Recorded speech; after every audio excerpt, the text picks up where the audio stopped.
Boeing says it will pause production of the 737 MAX as it works to lift the worldwide grounding. We were talking about it a second or two with René Marsh. But the story, we need to get in a bit more detail about it, because it says as much more than just about Boeing itself. The ripple effects of the company are going to be felt far and wide. For example, there are suppliers who are all over the shop who are going to be badly affected. Take, for example, Spirit. Spirit makes large parts of the fuselage. They make the 737 fuselage, and Boeing provides 79% of Spirit's revenues. In France, you have Safran. Safran makes the wheels and the brakes and various parts of the avionics, and also the seats that go inside the aircraft. And then you've got UK's senior airframe manufacturer, and that, of course, is Airframe, more of that. And finally, you have GE, and they are dealing with the engines. These are just some of those who are going to be involved in terms of the whole thing. If you look at the way in which these various different suppliers can be affected, along with the airlines that fly these planes or have contracted for them. Now, they're all counting on 737 MAXes. Already there are 400 planes in storage on out of service. And the stocks themselves of those suppliers, take a look. You've got EasyJet down 3.86%. General Electric is down. Spirit is down. Boeing is only up because it's been beaten up elsewhere. The Congressman Rick Larsen is a Democrat from Washington State, where Boeing employs 70,000 people. He joins us from Capitol Hill. Congressman, thank you, sir. I appreciate it. Thank you, Richard. Let me just start our discussion by saying the preface to our discussion is the plane will not fly until it's safe. So we don't need to go through that. What I want to know is, do you think Boeing's made the right decision to close the line temporarily? Let me tell you, there's one more preface. 346 people died in two separate accidents in the 737 MAX, and that is why safety is the most important thing we have to be thinking about. I think that the decision that Boeing made is one that Boeing probably had to make.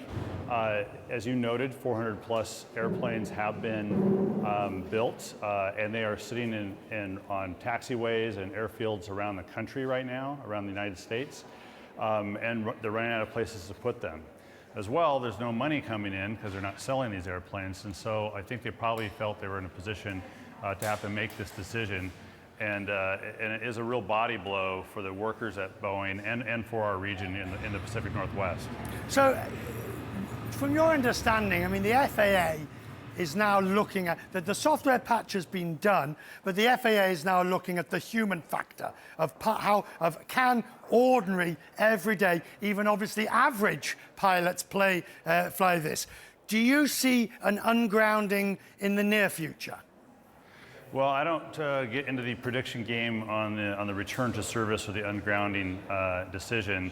Safety has to be the only timeline. My understanding right now is Boeing is either done or near done with the software fix, but then they have to get the training module approved as well. The FAA itself then has to test all this out, and our FAA Administrator, Steve Dixon, himself a pilot, has said that he won't make a decision until he himself actually flies the 737 MAX with the new software fix and after himself looking at the training. So it's still, I would not say it's imminent or make a prediction about the future right now. On a political front about all of this, how much of this is the FAA now being better than better? Because they've, you know, to some extent, I'm listening to the FAA and I listen to these statements about, we will not let this plane fly until it was safe. Well, guess what? A, you did, and B, your own evidence showed that it was more likely to crash.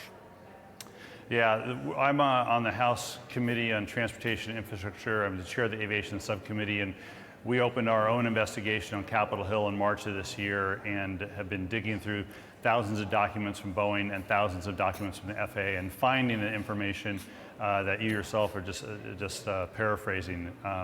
The issue that we face here in the United States, though, is the FAA is a regulator. The FAA has a responsibility to make that decision about ungrounding or return to service. So what do we do to ensure the FAA is doing its job?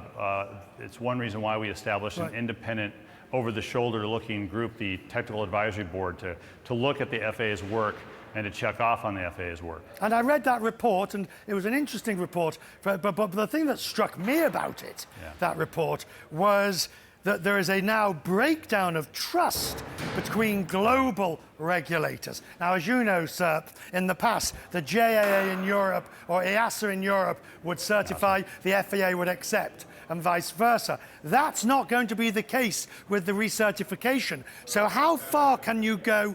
What needs to happen to rebuild global regulator trust? Yeah, you know, the Joint Authorities Technical Review report talked about this lack of trust, this growing lack of trust among the regulators around the world. And I think that you hit on a good point. We want the regulators to work in tandem.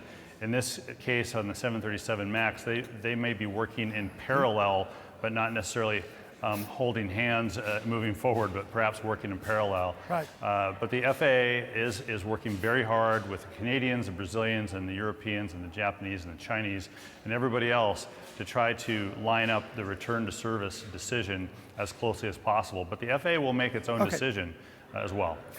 Sir, it would be highly remiss of me if I didn't have somebody from the House on the program and didn't ask about impeachment. Yeah, you could see it was coming. Yes, I understand. Yeah, you knew it was coming. Knew it was coming. How will you vote tomorrow?